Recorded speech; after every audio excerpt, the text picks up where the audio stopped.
Hello, welcome to the Honest Wargamer. I'm your host, Rob. I can't tell you how excited I am to be having the conversation I'm about to have now. Because it's with a man who is not only the second best dancer in Age of Sigmar, because I actually have that title, he's also just a lush babe. Mr. Darren Watson in Darren's List Diaries, week 2. How are you, Darren? I'm very well, thank you. I'm excited to chat to you as well. Oh, I'm excited too. I just want to say thank you to everyone who's listening. Thank you to everyone on Patreon and Twitch. You guys are wicked. Thanks for supporting the show and just being awesome. You've allowed Darren to have a microphone so you can hear him better. Test it out, Darren. It's very plush. And I'm using it properly now as well, thanks to your instruction. Cheers for that. yeah, last time it was backwards, but that's fine. Yeah, literally. I broke my computer setting it up.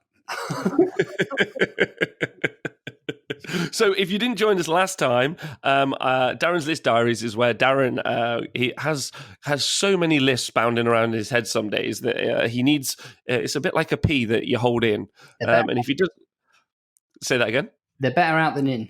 Absolutely. Exactly. So if he doesn't get them out and explain them to you lovely lot, then he's in a tough spot. I know for a fact I'm super keen about writing lists, especially off the wall lists. I've been showing you my recent Zinch builds, which are, I think, quite unique. I don't think I've seen them before. Yeah. And so that's fun. However, Darren doesn't restrain himself to a single faction. He likes to go all out. You pardon me? I'll try it all. It's more fun that way, isn't it? Exactly. So we've got two chaos lists today and 2 order lists, and we'll go through them in a minute. Before we do anything else, Darren, how are you? Are you going to the ETC soon? I am. Yes, I am very excited. I've managed to organise a little practice with Laurie and Steve Curtis on Sunday, and hopefully his brother Mark, which is very exciting. I love those dudes. And I fly out on Wednesday, Air Serbia. So hopefully I'll make it. I'm sure those Serbians know how to fly, I think. They've got a 1-star review. Oh dear. But there was the only direct flight to Belgrade. So, yeah, I'm going there. And then our first round opponents are America, which is, that's pretty cool, isn't it? So we're going to be very cool. End. So that's what I'm really excited about.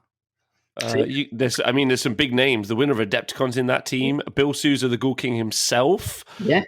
There's some big names in that American ETC team. Yeah, I've wanted to chat to some of those chaps for a little while because they seem to have an interesting take on, well, from our perspective anyway, on the meta, etc. So that would just be it. I think international AOS is the best AOS. I love seeing how things are played in different areas of the world. So yeah, I'm super excited about Serbia. It's a little frustrating that it is the old rules, and I know that there's a lot of sentiment out there about people just don't care. I saw a couple of comments in the last couple of days about people saying they're not excited. That's fine. If you do feel that way, can you keep it to yourself? Because you're ruining my erection for it. And if you are excited like me, then let us know. I know the team are all excited. A couple of chaps are out there already sending pictures and getting in some final note taking, etc. So yeah, we're all very excited. Oh, that's great. I think it's really exciting, and you're right. I would like to. It's because people want to care. Does that make sense? I 100% did it, and I would, if I wasn't going, I'm 100% sure that I would feel that way as well. But I think it's best to just keep nasty thoughts to yourself. Well, not nasty thoughts, but just keep those neggy thoughts to yourself. They're not doing my erection any favours. Yeah, did you hear that, everyone? Shut the fuck up, right? Shut the fuck up. All right, cool. Well, good luck to you. Good luck to Team England. I won't lie to you. I'm not rooting for England this turn around. I'm so sorry. Not a problem. You completely ruined my erection now, but I've got enough. That's all I need. My little dog's looking at me now, talking about a I'm rooting for you, but I've just got a lot of dogs in that race. I won't lie to you. There's a lot of people who I love at that tournament. So, all right, okay. Let's start talking about lists. That's why everyone is here. So, if you go on the Honest Wargamer website, you can search for Darren's name or search for any of the lists by the names. For instance, the first one we're looking at is Booms for Days. I also will have included the links for them in the show notes below. I'm sure Darren would love it if you left some comments or some thoughts on them. So please do. Please do. He more than likely will respond to them in ad infinitum. So if you've ever wanted to just be able to pick someone's brain, that'd be the place. You're most welcome. A couple of people got in touch after the last show we did to say that they'd tried some of the lists that I'd run or that I discussed, and that was really cool. I think Lee had a lot of fun using 2 Bastillodons and 2 Stegodons. He said, so that's cool. So if you try any of these lists or you've got any ideas yourself, do leave some comments because I enjoy the mental exercise. Oh, fab. Yeah, that's rad. That's really cool that someone was. Big shout out to Lee Bromley there. He's just a babe anyway, so, what a surprise. Okay, so first list out the yard is called Booms for Days. Yeah, this was my favourite, some of my favourite games from last year. It's the old Council of Blood list that I took to Blood and Glory. Imagined or updated, and I've actually managed to play a couple of games with this style of list, so I've got a better insight into it. So I think this is as optimized as you can make something like this list run if you play like me. So it's probably not going to be for all, and we'll talk about the tech at the end. So I'll run you through the list though, so people know what I'm talking about. So it's a Blades of Khorne list from the realm of Heesh. We've got a Bloodthirster of Incenate Rage. He's the general with Mage Eater and Skullshard Mantle because that's a Reaper's host. So you've got to take those items. One's very good anti-magic, and the other one, I couldn't really tell you what it does. I can't remember. But it's not the point of the list, so that's fine.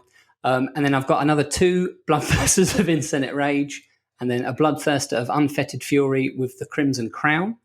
I've got a Blood Secretor, a Slaughter Priest with the Ether Quartz Brooch, and the Blood Blessing Killing Frenzy.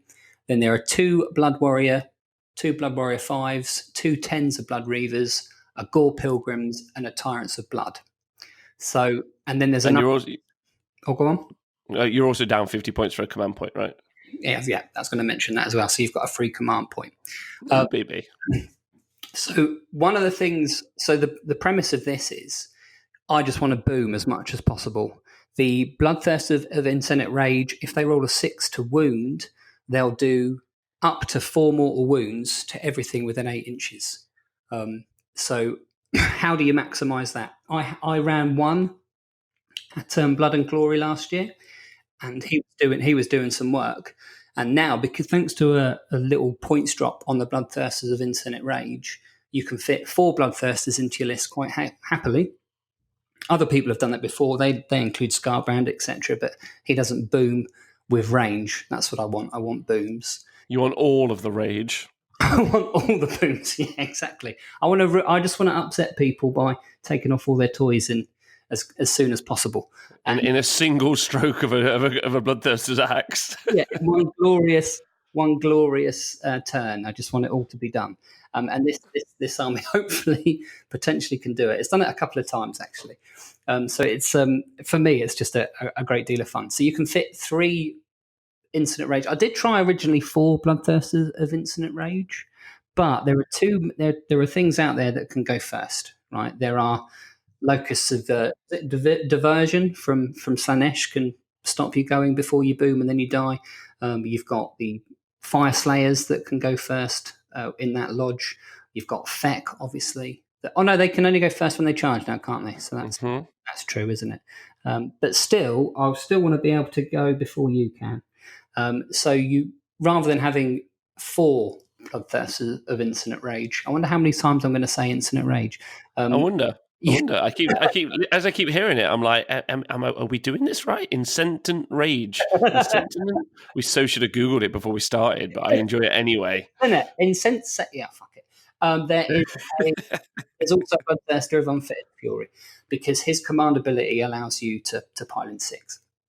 So the thinking is you get your Bloodthirsters in a position where one of them is going to stay outside of the locus of diversion, for example, so it can use its command ability to get in there, and then the Tyrants of Blood formation means that once he's attacked, you can then pick another tyrant, another bloodthirster within the formation, within the battalion rather. That gets to attack if it's within 3 inches of the enemy. Now, as I understand that, that supersedes locus of diversion, right? Because it's not the Khorne FAQ is about if you both always strike first, then if it's your turn, you choose the order. So you elect yourself to strike first, wouldn't you, right? Yes. If you've got an ability that means you strike first and you strike last, if it's your turn, you choose. The way Tyrants of Blood's worded is that, I've got it here actually.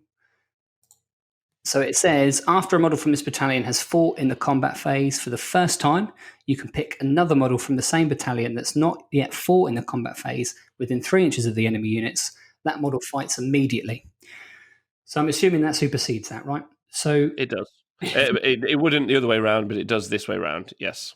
So you should be able to, as I say, pile in 6 inches with one that was outside of the Keeper of Secrets initially, get to do his fight, and then you'll get to fight with all. Then you get to fight with the 3 Bloodthirsters of Infinite Rage, hopefully. And the end one, because you're from a Reaper's host, you can spend a command point and you can then attack again if you're within 3 inches of the enemy. So I quite like that. I think that's grand. You should. I mean, that's against that. So the reason I'm assuming that you're talking about that in context, obviously, there's a whole bunch of armies where you'll just get to go, which is fun. But yeah, obviously, the Slaanesh being out there and effectively neutering combat in the way that they do, in order to do the thing, what you've done is said, I want to do the thing, but also there's people stopping me, so I'm going to work around it, and this is the way to do the thing, even when people try and stop me doing the thing, right? If it wasn't for Slaanesh, then I wouldn't bother with the Unfettered Fury. I just have 4 Bloodthirsters of Infinite Rage.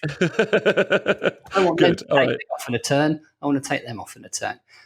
So there, yeah, you're absolutely right. It's a meta choice, isn't it? And they're all the rage at the moment. I've even got a fucking Slaanesh army, and I'm painting through it, and I'm enjoying painting it, but I've got no urge to play it because every other fucker's using Slaanesh.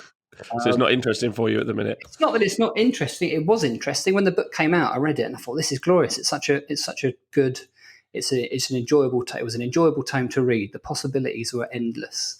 But yeah, you see 100 people winning with it. You think, I don't want to win with that. It just gets lost in noise, doesn't it? You want to win with something a bit more interesting. Yeah, I mean that's the hardest thing about doing the tournament coverage and reading the things out on the show sometimes when it is a Slaanesh army again, you are really like cutting the hairs on the differences between them, but there are genuinely people winning with all different Slaanesh armies, which is exciting. And they normally have 2 Keepers of Secrets in normally, but there is some variance around it, and I do find that to be quite interesting. Like those subtle differences. I'm sure you could get probably 3 of those Slaanesh tournament winners in a room, and they'd row till the end of days about exactly why they've built their army the way that they have. Yeah. And people have got some strong feelings as to what host is the best as well, haven't they? Which is exactly what Slaanesh would want. Yeah, that's so let me tell you. So let me get this right. So basically, it's just 3 demonic axe wielding monsters, womping out, and then just doing mortal wounds to everything in 8 inches in a kind of huge, like AOE mortal wound bomb. Yeah. That's the hope. That is the hope. After sort of playing around with similar lists a few times, you find out very quickly that it's really command point heavy. You only got movement 10 on your Bloodthirsters, so you really want to be getting into the opponent straight away. And thanks to the Unfetted's command ability, you can run and then you can still pile in 6 in the command phase. So you can essentially run and charge. Well, you're not charging, but it's that the effect's the same. You're in combat, aren't you, right? But to reliably do that, you need to spend a command point to run 6 inches. So I was quite often in a position where I'd only be getting 1 or 2 of the Infinite Bloodthirsters into combat after like 2 or 3 games. And I want all of them in as often as possible. Certainly over 5 games, 5 tournaments, you want to make it as consistent as possible.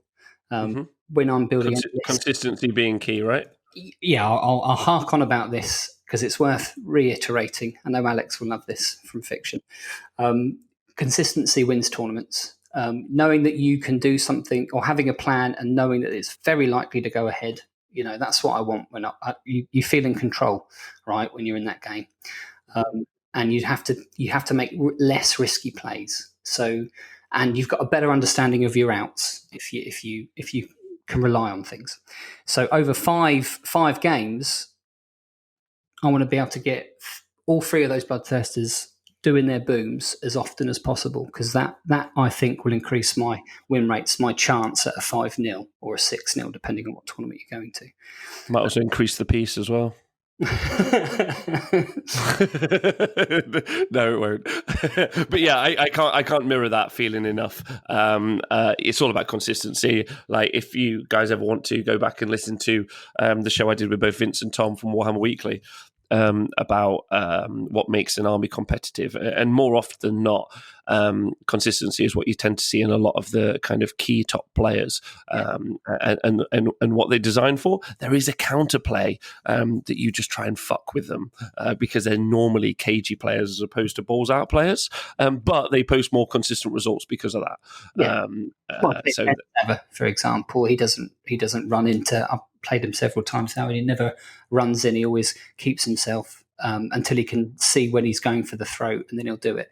And that's another reason why his daughter's list was so good, because of all the rerolls, they're consistent, aren't they? So, exactly. So the tech in this, as opposed to what I was using before, so you can use. There are loads of items that are good with a list like this. There's Gaia Strike, +1 to hit, +1 to wound. So making your hits or your chances at getting a 6 on the wound increasing. Not that the +1 to wound triggers it, because it's unmodified now, but actually getting the hit in the first place. There's the Amber Glaive, the one that increases your range by an inch and also gives you +1 to hit. Colin Cochrane told me about that. Oh God, I miss that guy. But also, I never want to play Warhammer against him again. Hasn't he beaten you up twice? Twice I've played him in the third round of a tournament. Twice I've ended up either in hospital or at home dead. And the thing is, he couldn't be kinder, could have been nicer as a person. He's funny, he's great to play Warhammer against, and somehow my body just falls apart in his presence. I don't know what it is. He's got no idea that he's bad for people. It's because he's so cool. Anyway, sorry, carry on. I disturbed you there. So I tried that out, and it does work, but again, it doesn't help you. Well, a long story short, I came to the conclusion that another bloodthirster, or almost guaranteeing another bloodthirsters in the combat, is better than +1 to hit. Having another 5-6 attacks is better than those 5 attacks having +1 to hit.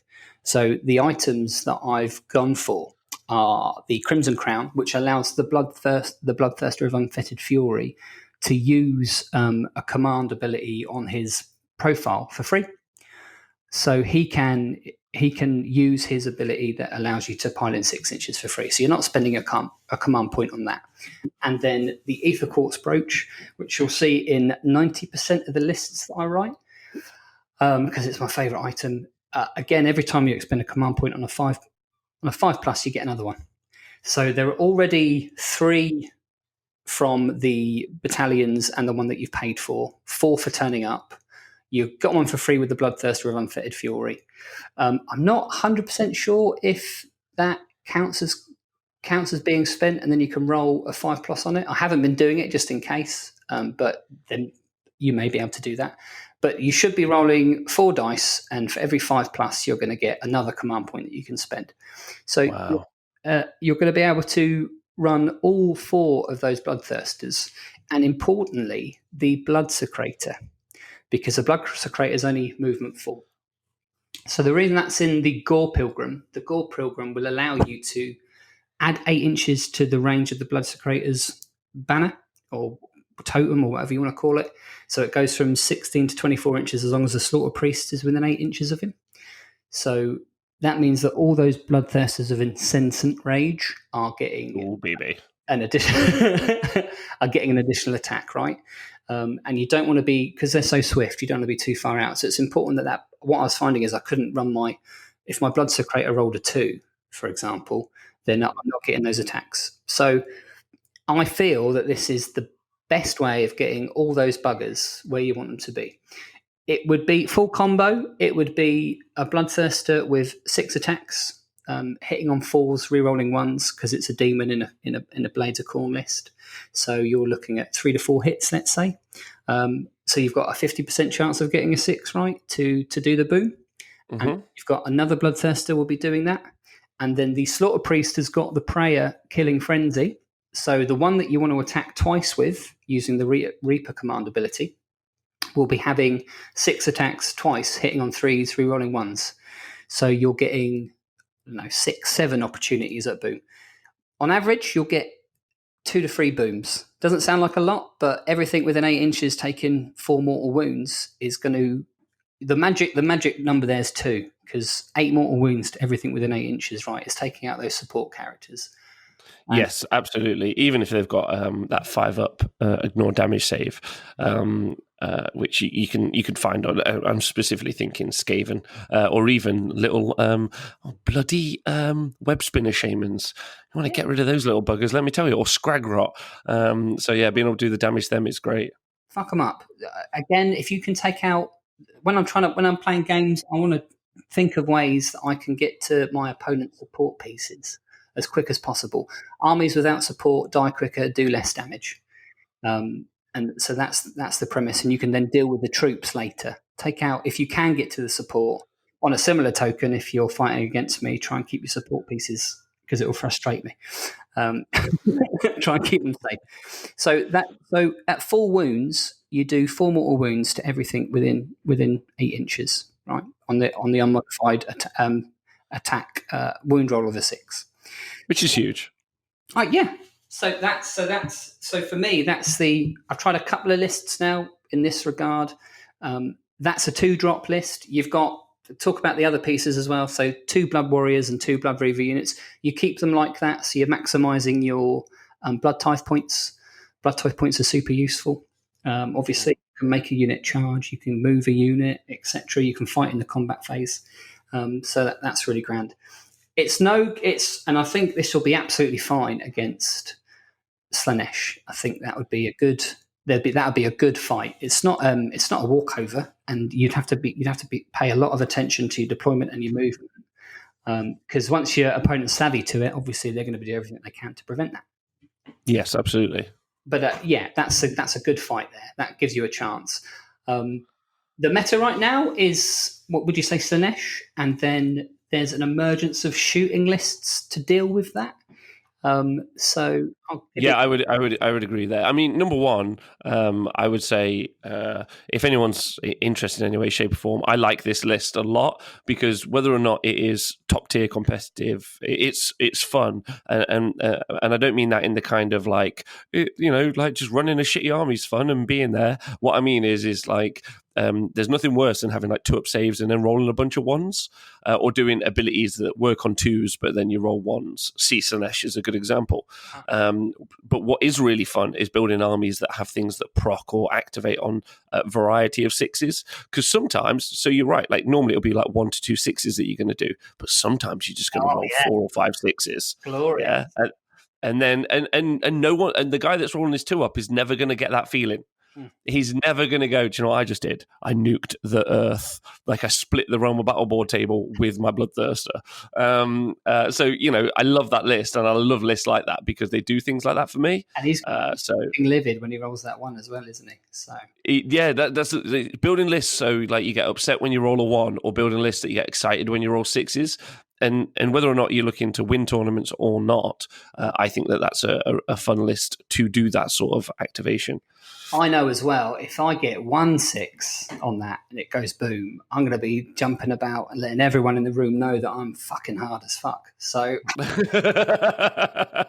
good, yeah. That sustains me throughout the rest of the game because I've said before, I'll say it again, games are 1 in the head, 9 times out of 10. So that'll help you remain positive, won't it? And you're right. Sometimes you absolutely dice your opponent, or you're getting back into a game that you had no right to be in. You could roll a couple of 6s on just one of those bloodthirsters, let alone all three of them. And then that's, you're back in the game. So I'm a big fan of anything that you can dice your way into a game. Give yourself every opportunity to win it, even when it's not going your way. Because again, talking about consistency, the competitive player is the opposite. Like he's not prepared for that a lot of the time. He's like, oh well, they got lucky dice, but that's the game. Like, it's not a game of averages. Oh, I don't know. That's what I think. Anyway, so yeah, you're right. Go on. No, I agree. If you're playing an opponent and you can get in his head because he's seen a couple of sixes, make a fucking song and dance about it. Like, absolutely. Cause him some shit. Exactly. I agree. So yeah, you make a really good point. Obviously, Slaanesh being an issue, and the fact that because shooting them is a solid call. There's some hilarious banter going on at the minute against the shooty boys, I'm going to call them, and the pink wizards. Yeah, there's just like two camps, and they just keep shouting stuff at each other across the internet and in all sorts of ways. Well, I've got a Twitter tweet here from Relian. He's often puts out some clever comments on Twitter. Twitter and WhatsApp. Slaanesh is broken. Also Twitter and WhatsApp. I tabled Slaanesh in 1 to 3 turns using Stormcast Sylvaness KO shooting. My point is that I would expect Slaanesh and shooting lists to be a thing and change host as well. And this is a good list against 2 out of 3 of those. It fucking dies against shooting. Although you've got a slight chance because you've got a lot of different units. So hopefully you should be able to get plenty of blood tithe points. And traditionally or historically, shooting lists are quite weak if you can get amongst them. So, just a couple of units of 10 or even 5 bloodletters in there should help, shouldn't it?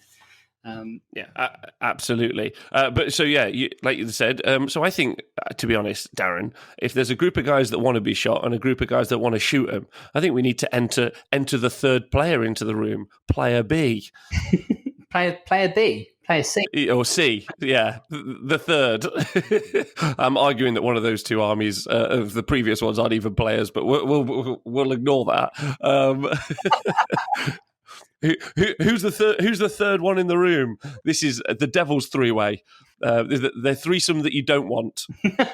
Well, I tell you, yeah, I've had a threesome with my parents before. That's a true story. I found this out on my mother's birthday. My girlfriend was with me, and my mum was pissed as a fart. And she, hi Debbie, how you doing? And she'd just been. This is going to go on for a little while, by the way. This tangent. She'd been. Oh, I'm excited. She'd been at my auntie's before the party, and they were passing around this Chinese puzzle chest, and you had to blow into it, and then it got round to my mother. She blew into it, and then it covered her face in talc. And she made the comment, "Oh, it looks like someone's come all over my face." And my niece, not my niece, my cousin was walking down the stairs as my mother said that. And, and she obviously got very embarrassed and ran off. So as I got to my mother's party, my cousin explained this story to me. And then my girlfriend, Alex, asked my mum about it. She went, "Oh, that's nothing. You haven't heard the horsey story." And I was like, "Oh, what? Please don't tell them the horsey story." And obviously my girlfriend, being the inquisitive lady that she is, went, "Oh, go on, I'd love to hear it." So anyway, my mother, pissed, then mimes. She goes, "Well, me and Darren's father, Fred, were at it." And then being at it like rabbits, wonderful, in front of me. Yeah. And we didn't notice, Darren was 5. He came into the room, jumped on top of his dad's back and shouted, "Horsey." Right. Yeah. So at that point, you die a little inside, right? And finding the horse, yeah. Now, any normal person would leave it there, wouldn't they? But my girlfriend, inquisitive soul that she is, then went to my mother. "Well, what did you do?" Now, without dropping a beat, it was like watching Beyonce. She went, "Well, he went soft. We had to stop. What could I do?" Then dropped the mic and just walked off as if nothing had happened. Like, yeah. We're talking about devil's three ways. Yeah, you probably don't meet people that are the three-way with their parents.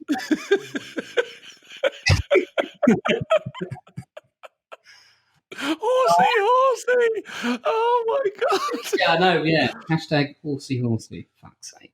Hashtag horsey horsey. Also, if anyone in the world wants to, while Darren's at a tournament, jump on his back and shout horsey horsey, please do. I've told this before. That'll fuck me right off. That would be delicious. Please do that. Okay, that's great. So talking of horsies, they're not quite horsies, but Dracoths. Yes, yes. So the where am I? Let's get back to my. I was nicely prepared for this. I say nicely. There we go. I just need to go back. So I second list is double tap Dracoths. So before the new rules, or in fact, ever since I've known about Fulminators, I've want to run them. I think they are fantastic. I used to run 8. Yeah. And the Anvils of Heldenhammer, that's the storm host that allows you to shoot in the hero phase, right? So, and the Fulminators recently, well, I say recent, in their most recent tome, have now got a 12-inch shot that on 4s you do D3 damage. So you can. I've tried to, when that book first came out, write a list with a Hurricanum, and the basic premise was to fire it twice, but it's too expensive. You can't fit everything in it that you want. But the Hurricanums come down 80 points, and now I think you can. I think this is there's a couple of interesting variants on this. So I'll talk about the double tapping, and then talking about an shooting meta. There's also a list that's heavily geared towards anti-shooting. But we'll start with this one first. So we've got Stormcart's Allegiance, the Anvils of Heldenhammer. You've got a Lord Castellan. He's the general with Deathly Aura or Soul Thief, but you could put that on any of your fucking characters. Doesn't matter. Again, I'm not really aware what they do. Or they did do something, but they didn't register. I've got a Lord Veridant in there because I quite like him. Because he's a priest. Rather than having 2 Relictors, I had 20 points left when I did have 2 Relictors, so you can upgrade to him. And he's got the Prayer Bless weapons. There's a Lord Relictor with Translocation and a Knight Heralder. And all 4 of those will help out your Fulminators, which I'll get to in a moment. 3 5s are Liberators because you have to take them, and they're speed bumps. 8 Fulminators, yes. 8 Fulminators. That is a wreck now. That is a bunch. 960 points, 1,000-point unit. Yeah! Yes! Yeah. I want to wield that, and I want it to kill fucking everything. So I'm going to try. It will kill the Earth. And then a Celestial Hurricanum, allied in for 300 points. So first thing to mention is this isn't going to win 5-0, I'd imagine. It's not meta breaking, but it is fun. You can, with the Lord Castellan, you can obviously give those Fulminators +1 save. So 2 up, rerolling 1s, which is great, isn't it? The Lord Veridant allows you to. So firstly, you get a dispel. So I like that. You get a free little dog that makes that dispel bigger.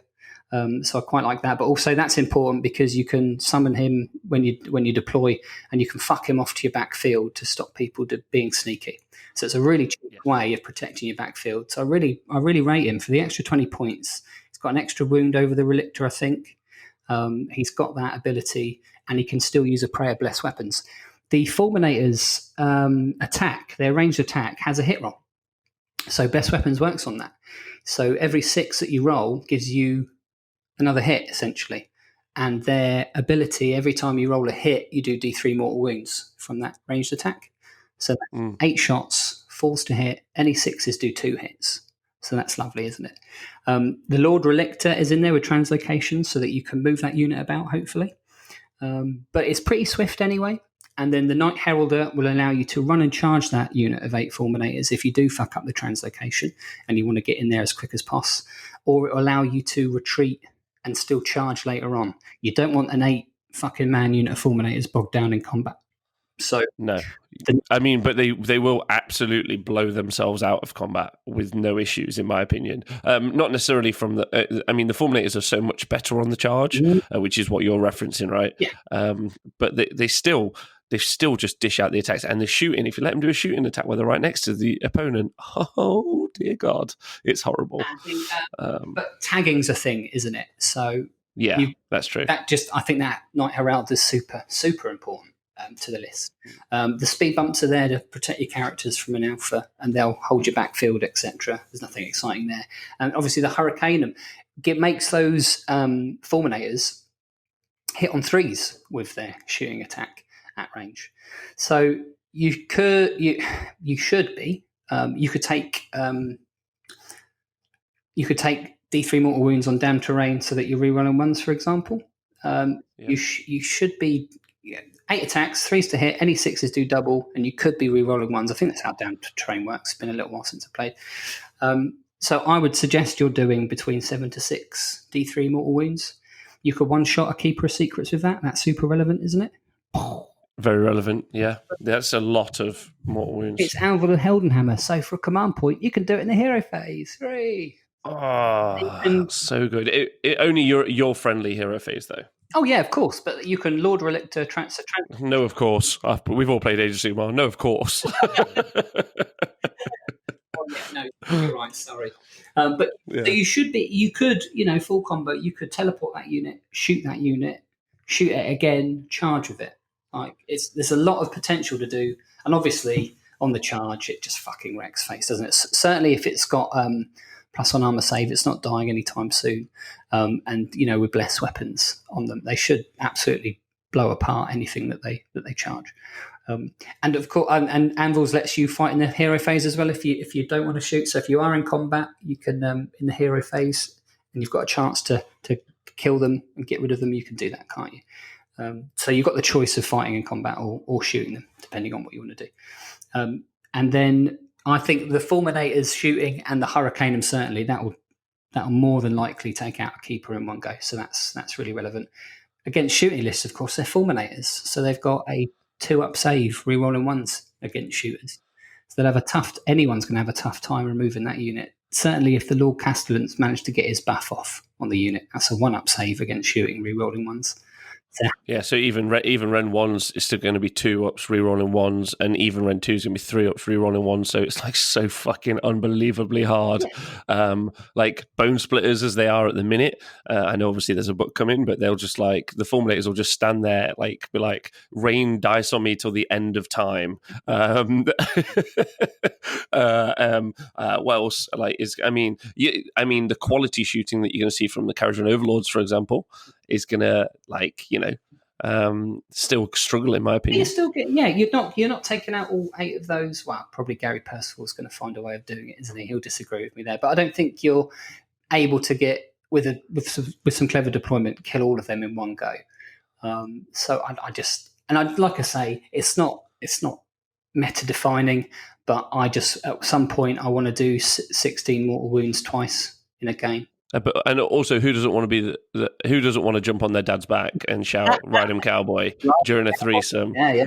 I mean, that's motivation enough for me, realistically. What the thing to take away from that story? My mother was just disappointed that my dad didn't carry on. Right? What did I do? He went soft.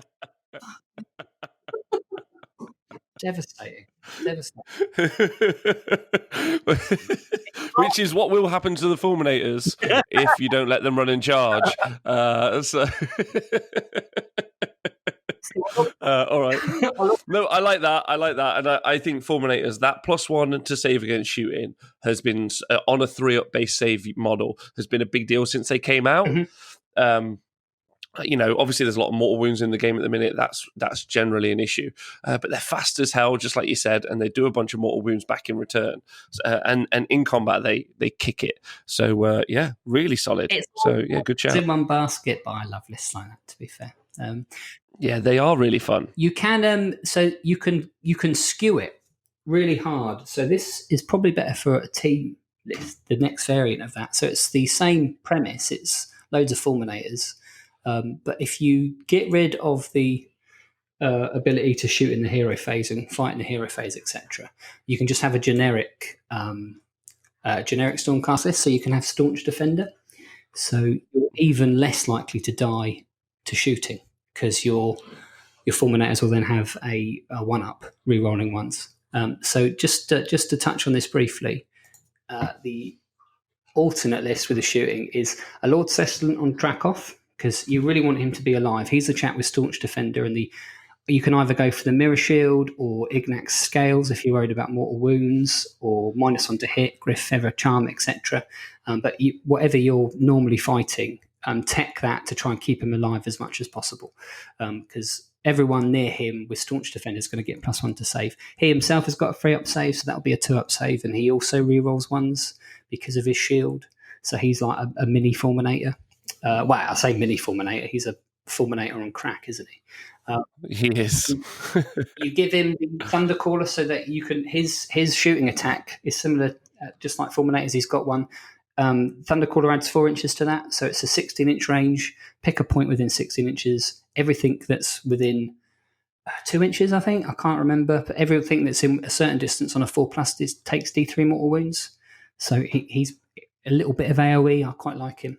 Again, a Lord Castellan, because you really want that +1 armor save. A Lord Veridant with Blessed Weapons, Relictor Translocator, the Knight Heralder, and then 5 Liberators, the 8 Fulminators, and then you've got enough points to fit in 5 Tree Revenants as allies. And I think any mixed order army now, or anyone that can ally in a unit of Tree Revenants should. Super good in the late game. Really, really good. I want to do a big shout out to Luke Morton there, who has been using them quite a while in his Ida Deepkin list. But he has also been on a hilarious journey where, and if anyone remembers Luke from Warhammer Fantasy Battle days, you'll know he was at one point fairly good. And he's excited about getting into Age of Sigmar competitively. But he started out with Ida Deepkin. He's going to run MSU Thralls. And he had 1 unit of eels, and having watched him play many practice games over the past 4 to 5 months, there's been less thralls and more eels. To the point where it's now all eels, but there is still. It was a really fun journey, but go on. Well, he's not daft, is he? To be fair, no, he's not daft. But what's fun about that is he's always put Tree Revenants in there for scoring late game. So big shout out there because they are very good. But that simple change of no limits being near board edge or trees makes them a super good unit choice for outside of Sylvaneth now as well. And at points, I think including them will win you more games than it loses you, and that's a mark of a good unit, right? Something that's going to increase your win rates. So they're there because the army itself is pretty static. So that's there to go catch the gold later on once your Fulminators have fucked the world. And again, that's if you're expecting a lot of shooting, then I don't see that dying anytime soon. Agreed. So that's that one. That's actually one that I know Colin Cochrane, I think he's got 8 Fulminators, so I'm going to tap him up to use those at some point because I'm desperate to try. I've got 8. Oh, have you? Oh, mine. Boom. There you go. Easy peasy. And they're also, if you really want to get into it, they're ridden by Kurnoth Hunters. So you can take, and my Hurricanum is also a Tree Lord Ancient holding a Hurricanum in his arms. The whole thing, it's like you've designed a list for my army. I'll send you some pictures. You'll love it. Oh, it's a match made in heaven. Love it. Yeah, perfect. So if we move on then, people are probably bored of me waffling on about those. The next list is just fun. So full disclaimer, this isn't going to win anything. However, we're all a giant fan of the man that took 47 Snotling pump wagons to an event. This is a homage to that chap and all the other chaps out there that still try to win with Slaves to Darkness. So that was the worst win rate of any list, wasn't it? Slaves to Darkness, other than Death last year. Zone. The worst. Yeah. Mm-hmm. So I thought that's a nice challenge to write a list. So I was in bed, I don't know, 3 or 4 weeks ago, musing on this, and this is what I sort of came up with after reading through that. So Slaves to Darkness, it's the mortal realm of Gur. We've got a Lord of Chaos on a Manticore. He's got a Flail and Rune Shield, Master of Deception, Gref Feather Charm, and Mark of Nurgle. There's Sail the Faithless. There's a Harbinger of Decay. He's allied in because you can ally Maggotkin in there. That's important because most everything's Nurgle. There's then a Chaos Chariot, a Chaos Chariot, a Chaos Chariot, a Chaos Chariot, a Chaos Chariot, a Chaos Chariot, all with Great Blades, Marks, and Nurgle. There's then a Chaos Gore Beast Chariot, a Chaos Gore Beast Chariot, 3 Chaos Gore Beast Chariots. They've all got the Mark of Nurgle. The Chaos Warshrine with the Mark of Nurgle, and then the God's Wrath Warband. Now, more disclosures. When I was desperately trying to find God Wrath's Warband, so that because it was 3 weeks ago that I wrote this, I forgot what it actually did. Trying desperately online to find it so that I could talk from a position of strength to you and not just make random shit up. Later found out, it took me an hour and a half to find it, and I later found out it was just on the app anyway, which was good. I put Slaves of Darkness in on online, and it said Slaves of Darkness, God's Wrath. Chris Purdy has written a list just like this on the Honest Wargamer website. So I don't want to. I mean, you'll have to trust me that I came up with it separately, Chris. But my point was, great minds and all that. But just in case you may feel that I've tried to copy you, and I hate anything like that. So please, on my honour, it's an honest replication of that. Ours are quite different, though. He's got lots of chaos. I say quite different. They're basically the same. They've just got chariots instead of chaos warriors. But yeah, shout out to Chris. He came up with the same idea. Good man. I imagine his thinking's a lot like mine was. So let's talk about God's Wrath Warband first of all. You probably never heard of that. Fair to say, it's a Slaves of Darkness battalion. Who gives a fuck about Slaves of Darkness other than perverts? I'll read the God's Wrath battalion out to you. Like I say, I got it sent to me after spending an hour and a half trying to find it. Fuck's sake. Where are we? Oh, I fucking lost it now. That's handy. Oh, I sent it. Did I send it to you? I'm pretty sure. Yeah, I did send it to you. The list? No, the God's Wrath. In each of your hero phases, choose one Chaos Warshrine from this God's Wrath warband. Roll a dice for each unit from the warband within 24 inches of the Chaos Warshrine. Do not count the Warshrine itself. For each result of a 6, you can pick an enemy visible to the Warshrine. The Chaos Gods have heeded the prayers of the followers and unleashed a Chaos Doom Bolt that smites the enemy unit, which suffer D3 mortal wounds. So I quite like that. So all the chariots, the Warshrine, and the Manticore are in that formation. So that's one. I fucking lost count of chariots. 1, 2, 3, 4, 5, 6, 7, 8, 9, 10, 11, 12, 13, 14. So 14 rolls to get a 6, right? So on average, you're doing 2d3 mortal wounds to anything that the Warshrine can see. In the first turn, though, the problem is that Warshrine might not be within 24 inches of anything. And if you don't have a target for those blasts, you've got to target yourself. You don't want to be killing yourself, do you? Nuh-uh. So Sail has a spell that allows on a 7, pick up a Slave to Darkness unit and place it anywhere on the table 9 inches away from the enemy. And he can reroll that. So it's reasonably consistent. So what you want to do is cast that spell on the Warshrine, place it so that it's within 24 inches of place it within 24 inches of many of the Chaos Chariots as possible, and now you can blast. You can blast away. I quite like that. The reason it's all Nurgle is the Harbinger of Decay has got a command ability that everyone near him, I think it's within 7 inches, gets a 5-up special save. Everyone near that Chaos Warshrine is going to get a 6-up special save. The Chaos Lord on Manticore with his Rune Shield has got a 5-up save against mortal wounds. And these chariots themselves have all got between 7 to 8 wounds. The Gore Beasts have got 8, the chariot 7. And they've got a 4-up save. And they're all individual. So your whole army is immune to battle shock because you've got no actual units. And I just want to see how something like this would play out. I think it's the ultimate tagging army. You can put a chariot in one side of a unit, a chariot in the other. You can place chariots all around those units, so when they're piling in, they've got to move towards those chariots, the closest, the main fights, etc. It will just be. It could possibly just be a complete shit show, but it could be glorious. You know, there's loads of outrageous plays. they're all tanky as fuck, aren't they? Yeah. It reminds me a little bit of Matt Hinton's list Yes. that he was running at the beginning of the year. Definitely inspired me to look at Chaos Chariots. Shout out to Matt. That's one of my favourite lists of last year was Matt Hinton's. Same. Absolutely. Oh, it's just earlier this. Oh, yeah, of the last edition. Absolutely. And that again is using that Beast of Chaos book, which really has just been, as time has gone on, has just really shown its colours to be fantastic. As you can put it into all these different lists and into all these different other army builds. But he was using the Nurgle Beast of Chaos formation to do that. But yeah, this is so weird. Isn't it? So weird. So I just want to run it just to see what it can do. It may be glorious, it may be fucking shit, but at least it's unique. I've not seen an army of chariots. It reminds me, you played old Warhammer, didn't you? Yes. There was a time where Chaos Chariots were the absolute, they were the shiz.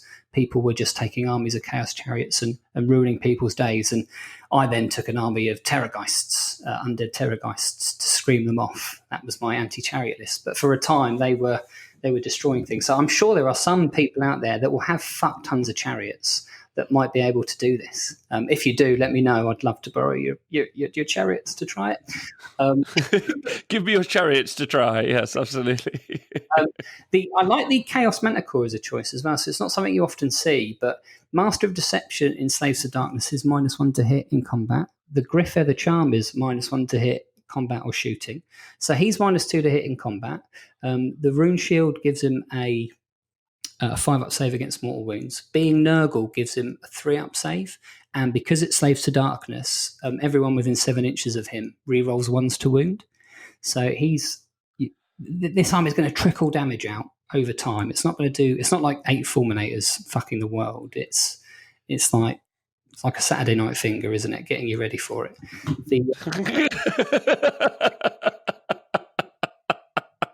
I really hope someone quotes that. Like, what are you running? I'm thinking of running this because it's more like a Saturday Night Finger.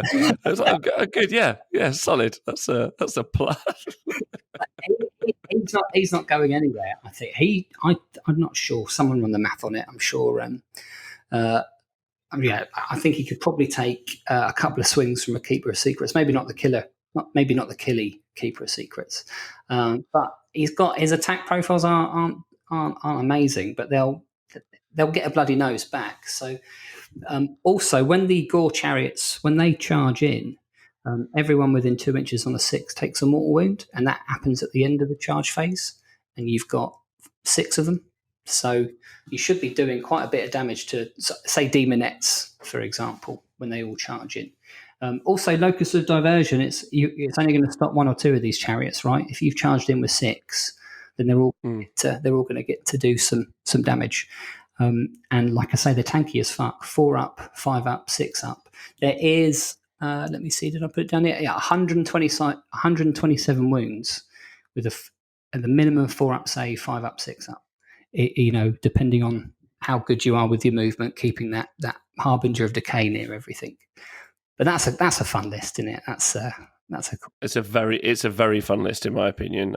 Really, really interesting, and also the zone of control. What's really good about Sigmar as well is that 3-inch just bubble mark. It just makes a big difference. Like that you don't really get until you start putting your models on the board, and then if you take scenery into account and board edges, you're like actually controlling a lot of space realistically. A lot of footprint, isn't it? Those Chaos Chariots, they're on bigger bases than you realise. The chariots themselves as well, you can whip them extra hard, so they get an extra D6 movement. So they've got move 8, you can whip them D6, that could be 14, and of course you can run them. So that could be my vision of it is you do your bits and bobs with your Warshine, obviously, and then you wang out those 6 chariots sort of up to 20 inches, protecting them, and bring up your slower Gore chariots ready for a counter charge later. It's 3 drops as well, and that's something to sort of mention. If you've seen the ETC lists, the vast majority of them are 4-drop, and that is, I think, because the vast majority of all the good lists from before were 5-drops. The Daughters of Cain lists, the Feck lists at the time, they were all 5-drops. So you had to be. I was certainly towards the end of the last book only writing 4-drop lists to combat that. So I've tried to make this a below 4-drop list so that you can get those buffs up. Without those buffs, it's not a particularly great list, is it? So I think this should take the board. It should be tanky as fuck, and it will certainly be a lot of fun. It'd be great to see on the table, wouldn't it? Fucking loads of chariots. Really good to see on the table. It would be super interesting, I think, for everyone generally. And then, like, does it win? Does it matter? I mean, you win by turning up really at that stage, Well, in my opinion. That's right. You've got a 38% win rate. Is that across? Is that right, or even less? That's what it was. Yeah. So if you win anything, you're a fucking hero, aren't you? So.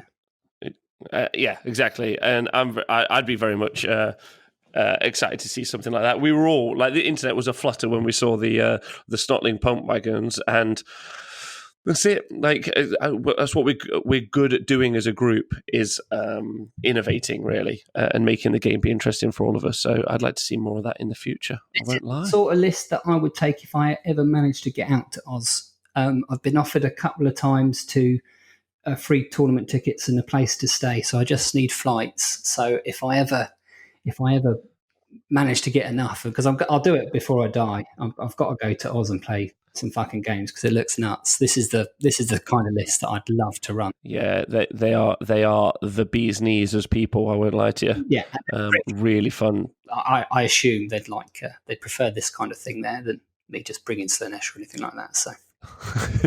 Yes, they would. so much more.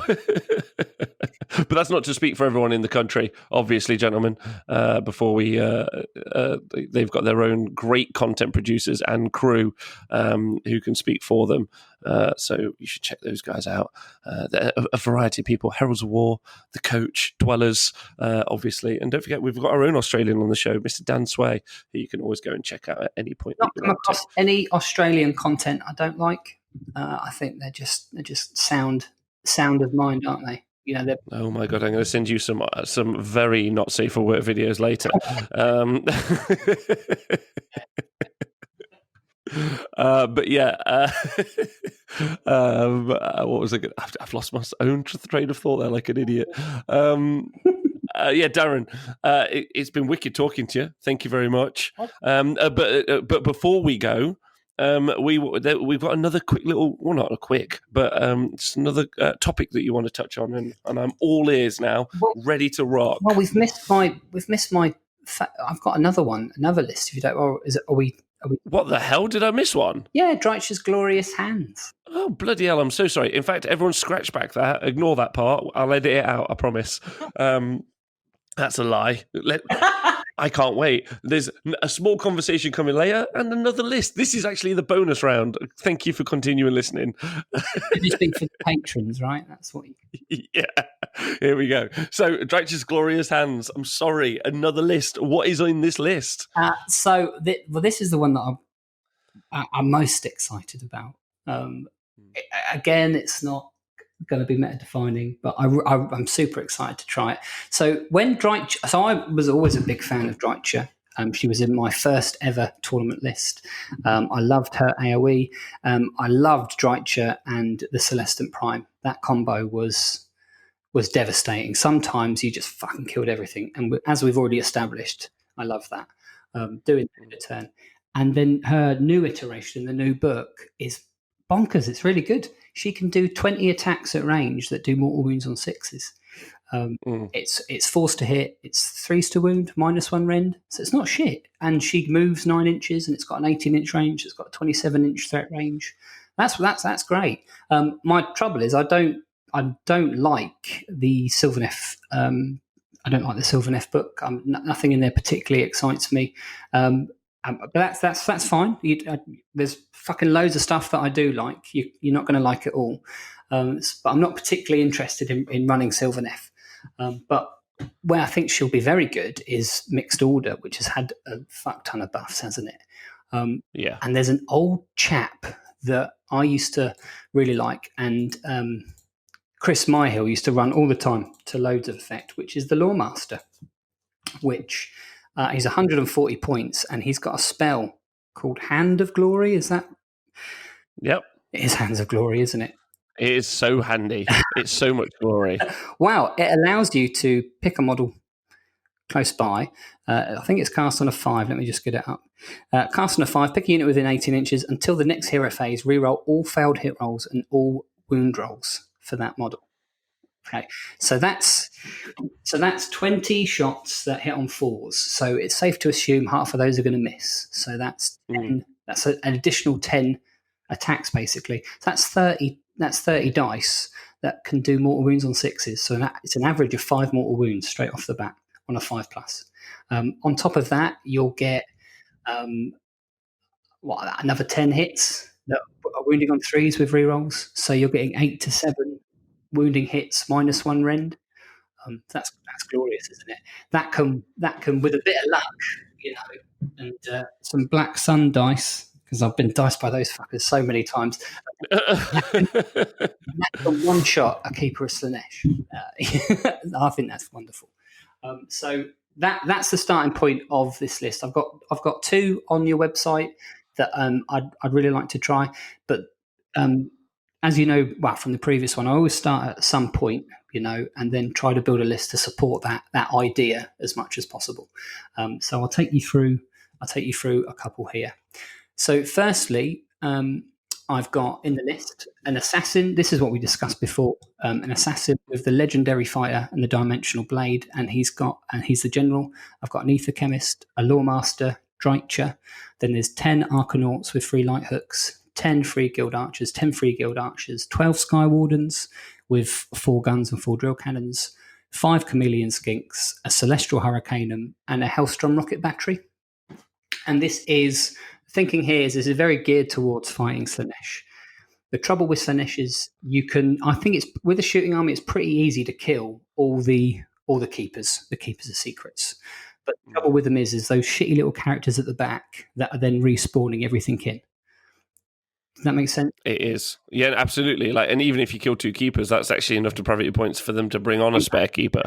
So kill those 2 keepers, you want to get to those shitty little characters at the back. So you've got 5 chameleon skinks that can be deployed anywhere on the board, even into combat. The assassin jumps out of that, and you're killing that herald. Yeah, easy enough.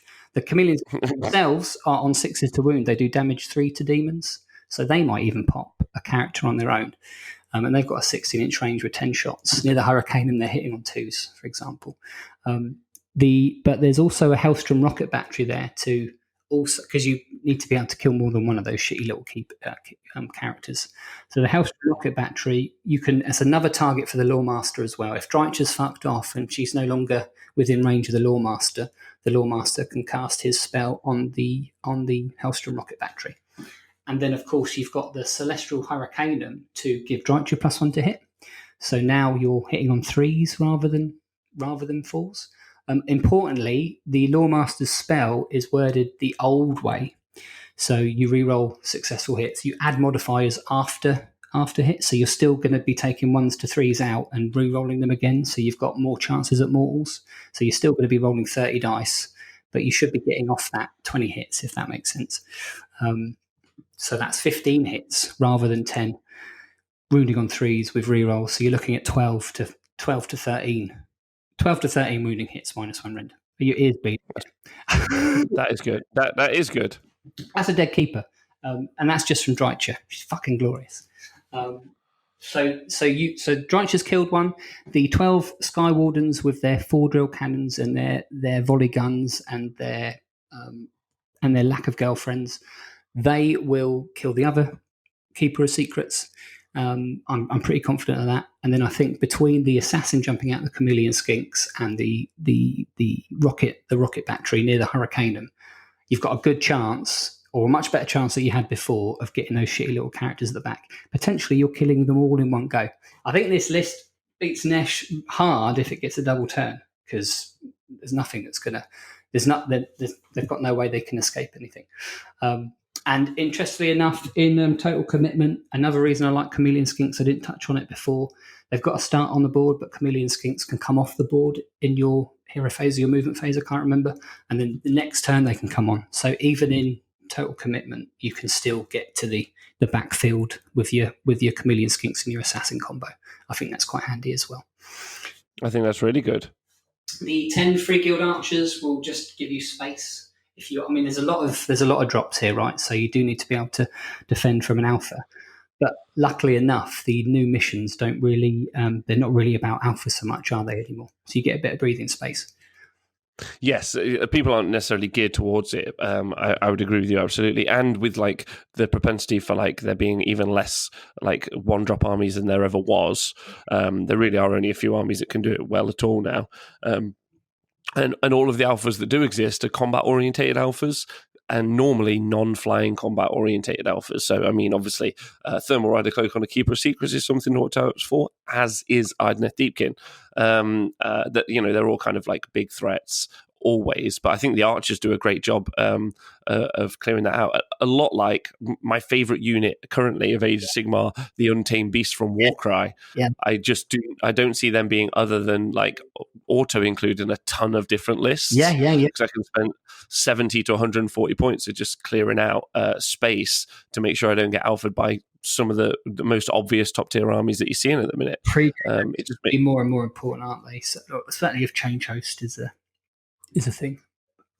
Yeah, absolutely, which is why I'm not going to run it. Exactly, or maybe I'll end up being wrong like Luke and just moving towards it eventually. Yeah, it's maybe, isn't it? But you can board edge those Sky Wardens. They've got a massive threat range, haven't they? Even if you are against an alpha or even a shooting list, that army can split up. So it should do pretty well against the ironclads out there. Because those are the most popular. And we all have to watch out for Iron Jaws now. Let's not forget. Let's all keep remembering Iron Jaws are scary at the minute. Which we never thought we'd say. I need to listen to that show with Vince. Did a good show, didn't he, about Iron Jaws? Yeah, or Nath, like either one. Both Nath and Vince play them in very different ways, but it's totally worth listening to. And also, I'd like to hear that. Okay, I'll check. And they came third at the weekend as well, last weekend, an event, or maybe even second. Yeah. And they are kicking face. It's lovely to see. I mean, that's why I've not. I'd love to write an Iron Jaws list, but I've got no frame of reference, so I don't want to make a shitty job of it. So, well, interestingly, the Aether Quartz brooch is very important in that too. So, spam it. It's such a good fucking. And then there's another variant of that. If you, if you're brave enough to take out the Hurricanum, you can fit the vast majority of that in a Tempest list, so you can get a bit more value out of your stuff. So if I just run through that, the Aether Course, please do. Aether Chemist with the Inspiring trait, the Lawmaster, Dreicher, a Night Venator with a Wraithbow. Although you can insert anything in there. You could have a Way Watcher, for example. No, you can't. He doesn't fit in Tempest, does he? But you could put maybe a Knight of Azir in there, for example. And then the Celestant Prime. So the reason I like this is it's my old Celestant Prime and Dreicher combo. So Dreicher could definitely do well. Likely to do 5 mortal wounds on something. The Celestant Prime can come down and guarantee 3 mortal wounds on something. So you can almost put 8 mortal wounds wherever you want. I quite like that. 40 Arcanaut Company with 12 Skyhooks, because that's fucking great. two Free Guild Archers again. My old the Tree Revenants as allies, because Dreicher's an ally for 320 points. They're an ally for 800 points. That's the 400 points of Order allies you can now put into Tempest lists. And then 2 3s of Prosecutors with Stormcall Javelins. Because in a Tempest eye list, they all get +2 to move or +4 to move if they fly. They all get +1 armor save in the first turn. So yeah, I just think that's a solid shooting. I think that's a solid shooting list, mixed order list. I quite like it. I think so too. I think the javelins, the prosecutors move really fast and do the work. There's mortal wounds for all over the place, which is decent. But yeah, those Arcanauts are they really need to have their day. I think at the minute, people keep taking them, but where are they? Like there needs to be more. Lady Dwarves breed more Arcanauts, I reckon, and that'll change the shape of the game. But take those out. You could put 12 Sky Wardens in, and just put 8, and just put 10 Free Guild. What they're called, swordsmen in. You could do that if you don't think the Arcanauts are any good. I just like that's such a terrifying unit for anyone. So it's really useful in deployment. You know that people are going to be not going anywhere near that initially, so you can sort of make your plans around it. But on a similar vein, you can have those Sky Wardens. That's a 40-inch threat range if you baseline them. That's if you're in a Temper stylist, and they've got a 3-up save, then haven't they? I like the Prosecutors as well. They've got a 2-up save in cover, re-rolling ones. That's Yeah, that's pretty tanky, realistically, right? a bit. But there is some mortal wounds coming out from people at early doors at the minute, and against Slanesh are very good at doing that too, especially with their endless spells. So something to be conscious of, and always a weakness for Stormcast, sadly. And the Night Venator with his Wraithbow as well. He's there to pick off. So I think a lot of the things can, like, if you've got 1 wound left on a Keeper of Secrets, that's annoying as fuck, isn't it? So it's good to have a small amount of your resources put on a chap that can do several things. He can Wraithbow 1 unit, for example, and he can use his bird to hit another unit to try and finish off those things that Drycher has failed to kill if you've rolled badly. Yeah, come on, Drycher, sort it out. So that one I'm super excited to use. That's when I'm going to be trying to use it. Maybe a Bad Moon one day. Shout out to Bad Moon Cafe. I love that place. Yeah, those guys are wicked. Yeah, big love to those guys. Okay. Was that worth the wait? Was that worth talking about after you tried to dismiss it? Yeah, no, that was way good. I'm very sorry. I apologise. I'm just. I haven't done a lot of recording this week, sadly. The studio's been roasting, but also we only got the internet back yesterday, so now I'm on it, and I'm doing some live streaming for the whole weekend. So I need to get my head in the game, Darren. Help me out. I need to get my head in the game. You pardon me? My girlfriend's just arrived. Just let me tell her that I'm in here still recording. Yeah, you do that. And while I do that, I'm just going to say thank you to everyone on Patreon and Twitch. You guys are wicked. Big love to you, dudes. Thank you for listening. And Darren, great. While he's not here and he can't hear, he really appreciates it if you leave him messages or drop him a message about the lists. Even if you think you can improve them, he would love to hear. So you should. He's a wonderful man. Yeah, please so do. Get involved. Please. Oh, you're back. Just a quick snog. And then you mentioned before that, you mentioned there was a topic that I wanted to discuss, and we can end on that, can't we?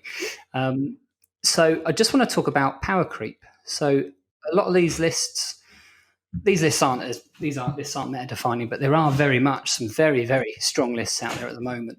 And when I first went to an Age of Sigmar tournament, just as an example of power creep, the first army I took, I'd played 7 games of Age of Sigmar, and I didn't want to spend 65 quid to go to a heat and not qualify. So the list I took had 15 hunters in it with bows, and then another 3 with scythes, because I'd built them that way, but I should have really built them with bows, thinking about it. And that managed to...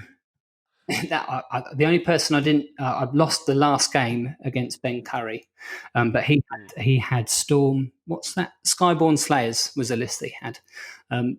Just before the game, I'd been sick in the toilet and I'd managed to piss all over my own pants. Good. I sat down on the toilet, sneezed, and that sneeze was so hard it made me piss, and it went through the toilet, and it was just a stream that went through the lid. You know, the lid of the toilet and the toilet itself. It was perfect. It went straight through that, right onto my pants. So then I had to play that entire game against Ben Curry with pissy pants. Not so great.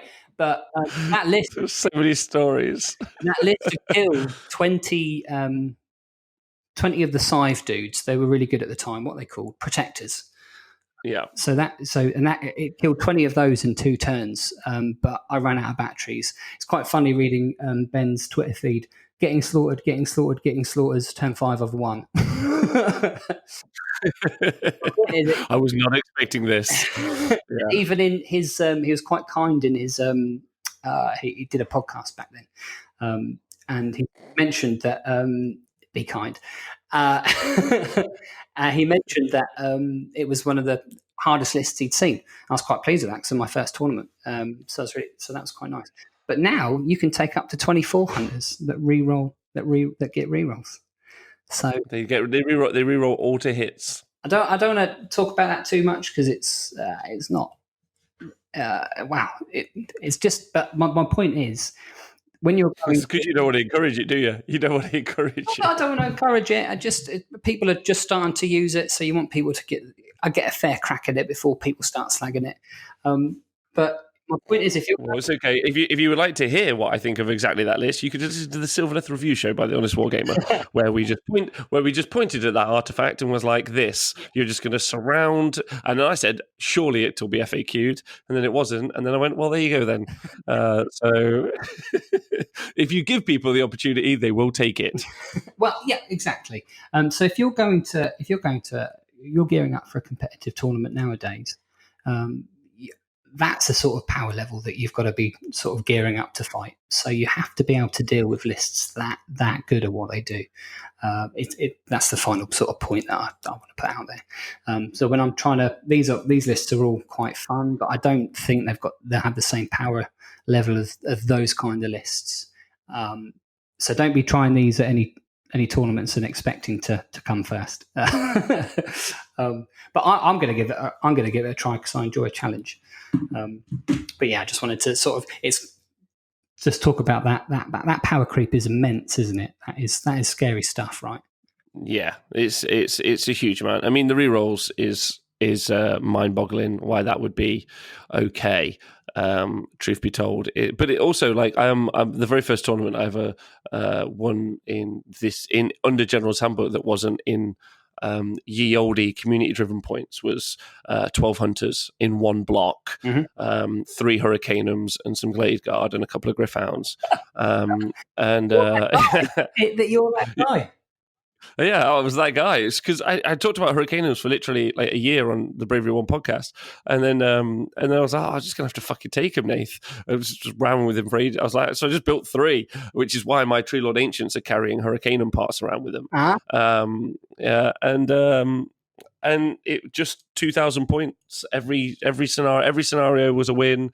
Just tabled everyone. But it was super uninteractive. Like but then also, and this is really important, it's really, really susceptible to being bogged down in your own deployment. Mm-hmm. Yeah, super, and that's true of all shooting lists.